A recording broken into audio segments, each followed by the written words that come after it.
Welcome to recipes in my way. இன்றைக்கி நம்ம அருமையான சுவையில் சுட சுட இட்லிக்கு டிஃபன் சாம்பார் தான் செய்ய போகிறோம். நம்ம எப்போவுமே ஒரு அரை கப் துவரம் பருப்பை வேக வச்சு மசித்து சாம்பார் செய்வோம். அது இல்லாமல் ரொம்ப சுலபமாக இந்த சாம்பாரை எப்படி செய்கிறது, இதுக்கு தேவையான பொருட்கள் என்ன பார்க்கலாம் வாங்க. ஒரு முருங்கைக்காய், ஒரு உருளைக்கிழங்கு, அரை கேரட்டு, 15 சின்ன வெங்காயத்தை தண்ணியில் போட்டு வச்சுருக்கேன். இதை குக்கரில் போட்டுக்கலாம். இதோட நீங்கள் ஒரு தக்காளி சேர்க்கிறதா இருந்தால் சேர்த்துக்கலாம். காய் முழுகிற அளவுக்கு தண்ணி ஊற்றி ஒரு அரை டீஸ்பூன் மஞ்சள் தூளையும் போட்டு வேக விட்டுறலாம்.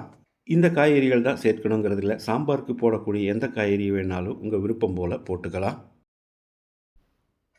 பேனில் 2 டீஸ்பூன் எண்ணெய் ஊற்றிக்கலாம். 3 வரமிளகாய், 3 காஷ்மீரி வரமிளகாய், இது இல்லைன்னா இனி 2 மிளகாய் சேர்த்துக்கோங்க.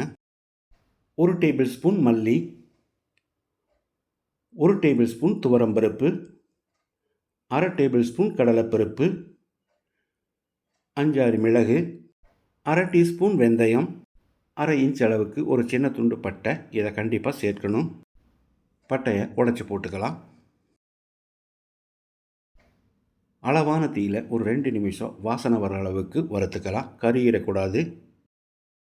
லேசாக செவக்கிற அளவுக்கு வறுபட்டுருச்சு. இப்போ இதில் அரை கப் அளவுக்கு துருவின தேங்காயை சேர்த்து 1 நிமிஷம் வறுத்துக்கலாம்.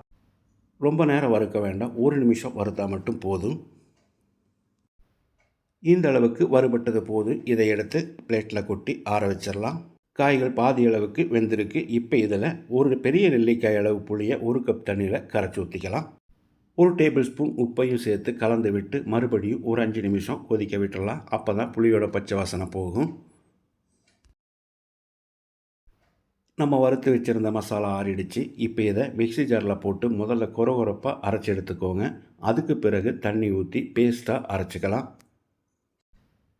புளியோட பச்சை வாசனை போகிற அளவுக்கு கொதித்து வந்துடுச்சு. இப்போ இதில் நம்ம அரைச்ச பேஸ்ட்டை ஊற்றிடலாம். கூடவே மிக்ஸி ஜார் அலசி நான் 1.5 கப் அளவு தண்ணி சேர்க்கிறேன். நீங்கள் எந்த அளவுக்கு திக்காக வேணுமோ அந்த அளவுக்கு தண்ணி சேர்த்துக்கோங்க. இந்த சாம்பார் தண்ணி மாதிரி இருந்தால் தான் நல்லாயிருக்கும்.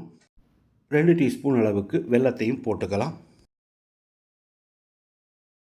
வெல்லத்தை போட்டு கலந்து விட்ட பிறகு உப்பு சரி பார்த்து போட்டுக்கோங்க. நான் ஒரு அரை டேபிள் ஸ்பூன் அளவுக்கு உப்பு சேர்க்கிறேன். நீங்கள் பார்த்து போட்டுக்கோங்க.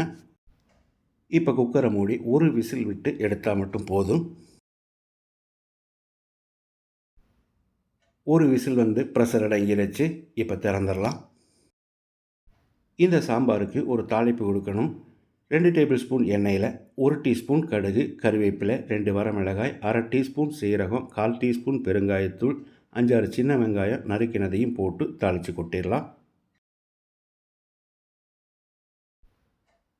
இது 1 நிமிஷம் கொதிக்கட்டும். 1 நிமிஷம் கொதித்து வந்துடுச்சு. இப்போ இதில் பொடியாக நறுக்கின மல்லி இலையை போட்டு கலந்து விட்டு இறக்கிடலாம்.